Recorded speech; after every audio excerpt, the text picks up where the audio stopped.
We cannot meditate. We only can be in meditation. When we say we are going to meditate, it has no meaning. We have to be in meditation. Either you are inside the house or outside the house. You cannot be inside the house and then say that now I am outside the house. Or when you are outside the house, you cannot say I am inside the house. In the same way, you are moving in 3 dimensions of your life, of emotional and physical and mental being. You are not inside yourself. But when you are inside that, you are in thoughtless awareness. Then not only that you are there, but you are everywhere. Because that is the place, that is the point where you are really in universal. From there, you are in contact with the principle, with the Shakti, with the power that permeates into every particle that is matter, into every thought that is emotion, into every planning and thinking of the whole world. You permeate into all the elements that have created this beautiful earth. You permeate into earth. You permeate into Akasha, into Teja, into sound. But your movement is very slow. Then you say, I am meditating. That means you are moving in permeation with the universal being. But you are not moving yourself. You are just unloading yourself to be free from the weight of things that do not allow you to move. When you are in meditation, you must allow yourself to be in thoughtless awareness. There the unconscious itself, the achetana itself, will take charge. You will start moving with the force of Acheta. The unconscious is going to work it out. It is going to take you there where it wants you to go. You keep to thoughtless awareness all the time. Try to keep to thoughtless awareness as much as you can. When you are in thoughtless awareness, you must know that you are in the kingdom of God.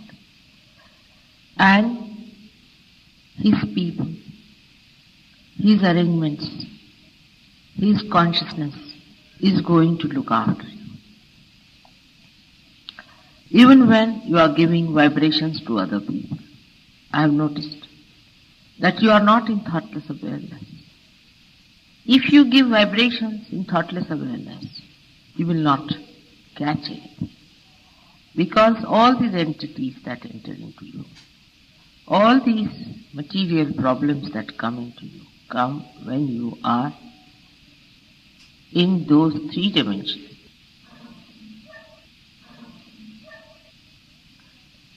Through Sahaja Yoga, you have opened your gates of your own being. You have entered into your own kingdom. But you do not keep there, you come out of it. And again you go back and settle down. Doesn't matter. You should not feel so disappointed about it, so frustrated. You know, people have worked for thousands of years and they could not separate themselves from themselves. Only you people, the Sahaja Yogis, whom are made after the pattern of Sri Ganesh himself, are so powerful that they can give awakening and realization to other people. Even if you are caught up, you have seen you have powers. Even if you feel that the vibrations are not coming, you know you have powers. You can give realizations to others. In your presence, people get realization. But you have to be that power completely. Supposing there's something wrong with your car, but as long as it is moving, it's all right. You have to repair it. We have to repair all the time all our wounds, which we have caused ourselves by our foolishness, by our lust, by our greed, by so many false identifications we carry with ourselves. We must have a complete attention towards our weaknesses and not towards our achievements. If we know what are our weaknesses, it's better that we can really swim across better. Supposing on a ship there is a hole and the water is coming in through that hole. The attention of all the crew, of all the staff and the captain itself will be on that hole from where the water is coming in and nowhere else. In the same way, you must be on the watch out. There are so many pitfalls for a Sahaja Yogi, I have seen it. Of course, even the past is over. Even the past can be overcome. In the present also, they have many shadows of the past working. For example, when you are sitting in a group, you are involved with each other. Those who are involved with each other by any relationship whatsoever must know that this kind of involvement is not going to help them to attain their individual ascent. Everybody is ascending individually, though you are collectively contacted with each other and in communication. But the ascendance is individual, absolutely individual. So whether he is your son, brother, sister, wife, friend, you must remember that you are not responsible for their ascendance.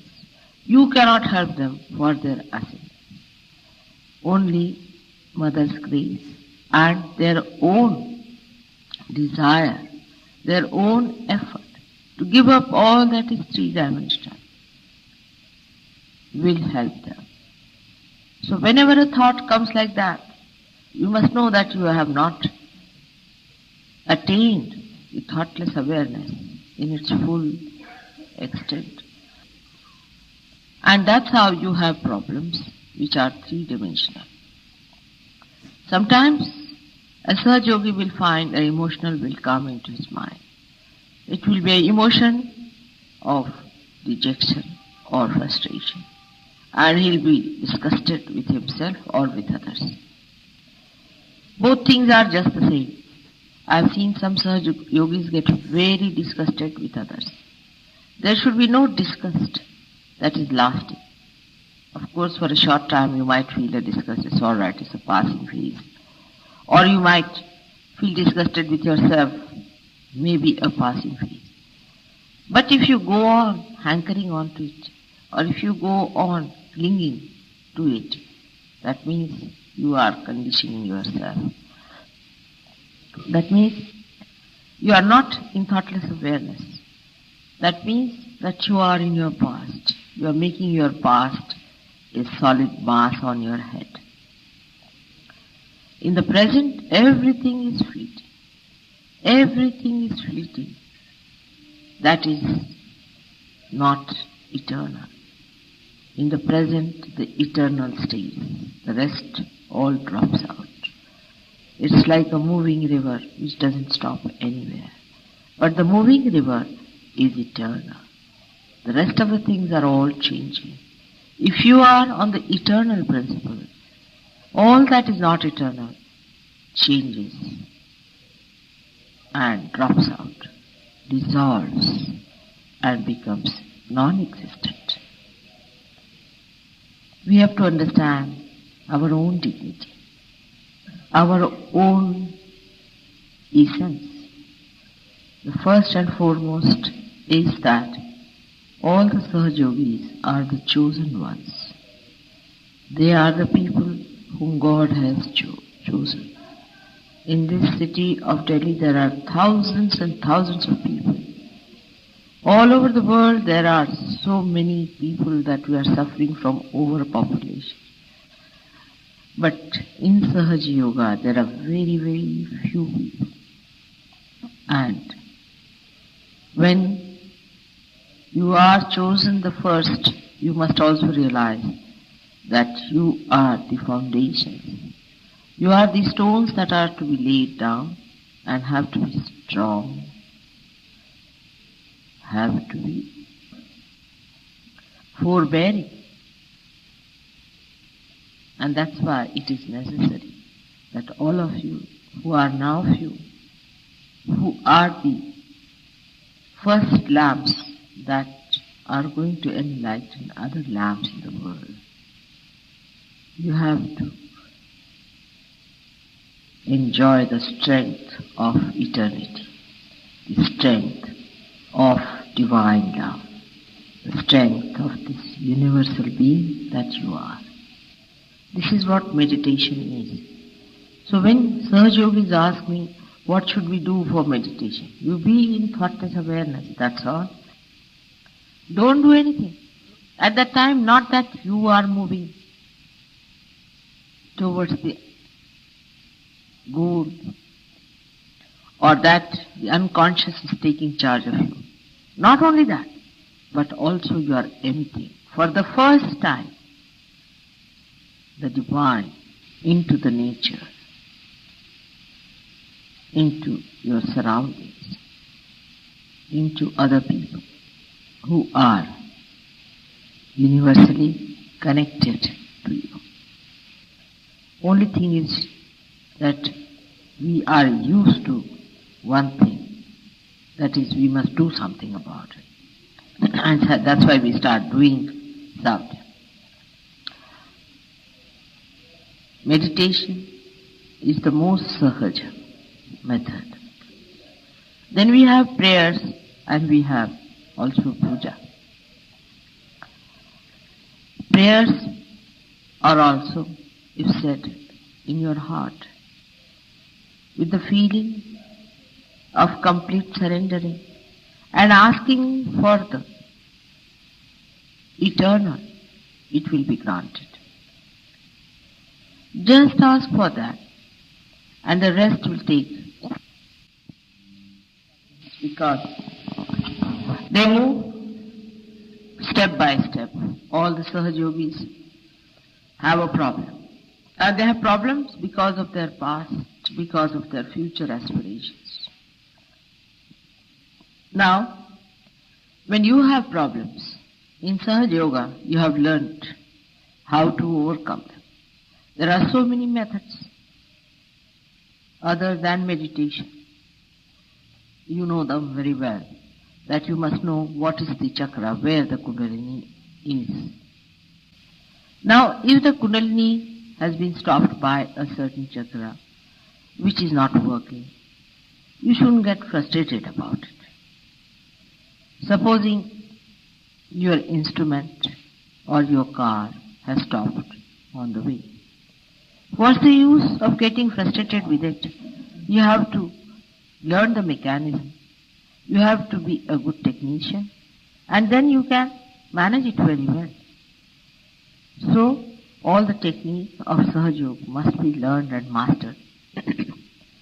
This you can only do by giving it to others and learning from correcting them and correcting yourself. There is nothing to be frustrated. That's the worst thing. If you get frustrated and unhappy with yourself, then there is going to be a problem. You have to laugh at yourself and laugh at your mechanism that is out of gear. When you start identifying yourself even with the instrument, then you are not there. You are not the chakra. You are not the different channels. You are the awareness. You are the power. You are the Kundalini. So you don't have to worry about all these things being not in their proper condition. If they are not, you can solve it. Just now the lights went off. If the lights have went off because of the electricity failure, it's a serious thing. But if the lights have gone out because there is a fuse burst, you can replace it. You can do all that. So there is no need to worry if your chakras are spoiled. Worrying itself and frustrating yourself itself is a wrong attitude towards the Sahaj.